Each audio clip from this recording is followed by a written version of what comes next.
What another huge week in athletics. The Canberra Track Classic is done and dusted with a host of fantastic results. We saw 2 Olympic qualifiers in the women's high jump, multiple Paralympic qualifiers, and plenty of world under-20 qualifiers. Let's take a look at the Canberra Track Classic. Well, it was a rainy start to the Canberra Track Classic for 2020, but it was kicked off in exciting fashion by high jumpers Eleanor Patterson and Nicola McDermott, both soaring over the Tokyo qualifier of 196 and grabbing both their second qualifiers. It's going to be an exciting high jump duo for the rest of the season. Clay continued her great form after a huge run in Melbourne. She takes a win here at the Canberra Track Classic, easily her second best time and into a very strong headwind. Katrina Bissett hit the track for the first time this year, but it was Georgia Griffith who took the win in the women's 800 metres, crossing the line in 2:88 and taking some pretty handy scalps along the way. The men's 400, the depth is showing, with Steve Solomon taking the win, his fastest time for 2 years, and he dragged through Alex Beck for a brand new PB and Reese Holder, under 20 qualifier with 46.44. I can't wait to see these guys go head to head again. The men's ambulant 100 metres, it produced a plethora of qualifiers. James Turner grabbing himself an A qualifier, with the White Tiger, Chad Perris and Scott Ridden all getting themselves Paralympic B qualifiers. That she set the world record on a year ago. Maddie Di Rosario sets herself a Paralympic A qualifier in the 800 metres in the T53 class, and in the 54 class, Eliza O'Connell also doing the same. Great to see these two athletes go head to head again. Soaring out to 6 metres 67, Brooke Stratton took out the women's long jump from Sam Dale, the junior, who got herself a world under 20 qualifying with 6 metres 20. A good weekend for Brooke there, getting engaged on Sunday to her longtime partner Nathan.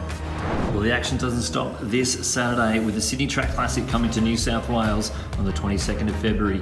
It's going to be the first World Athletics Continental Tour bronze meet, and these are the events we're looking forward to. In the men's 800, it's all about bragging rights. The stablemates Joey Dang and Peter Bowl face off over the 2 laps. When we head to the women's 800, Bendaria Boyer and Annalise Ruby Renshaw both go head to head in front of their home crowd. Who is going to come out on top?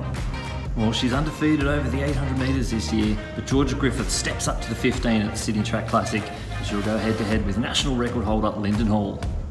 After his 2:25 season opener at the Canberra Track Classic, Brandon Stark looks to impress as we head to his home track for the men's high jump.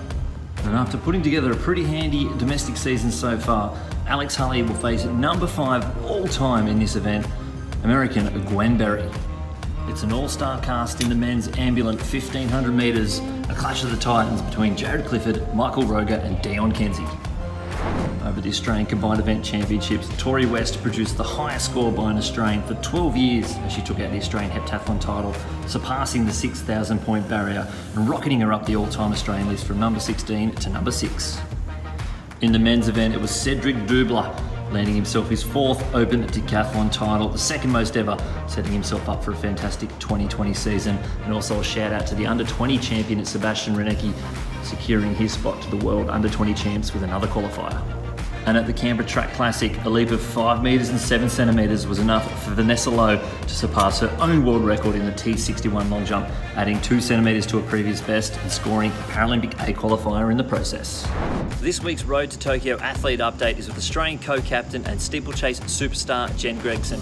Let's hear from her now about how it feels to know she's on her way to Tokyo.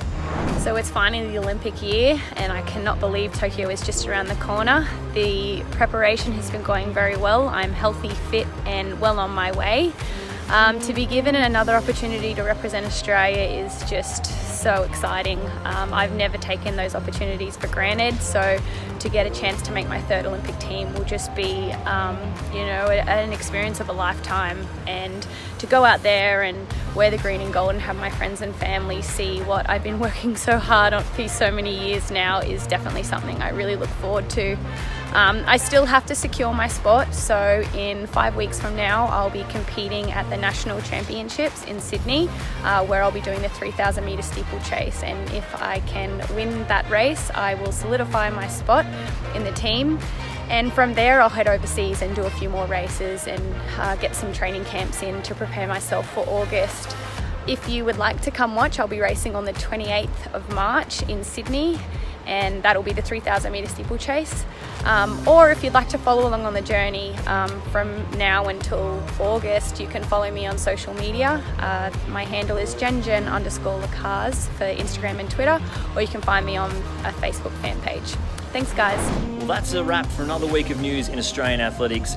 Get your early bird tickets for the Sydney Track Classic this weekend. They're available on athletics.com.au/events. It's the first World Athletics Continental Tour bronze meet. Get out and support your Aussie athletes as they strive to get that Tokyo Olympic qualifier. If you can't make it there in person, head to Athletics Australia, YouTube and Facebook, and we'll bring you all the live action on our live stream. See you Saturday.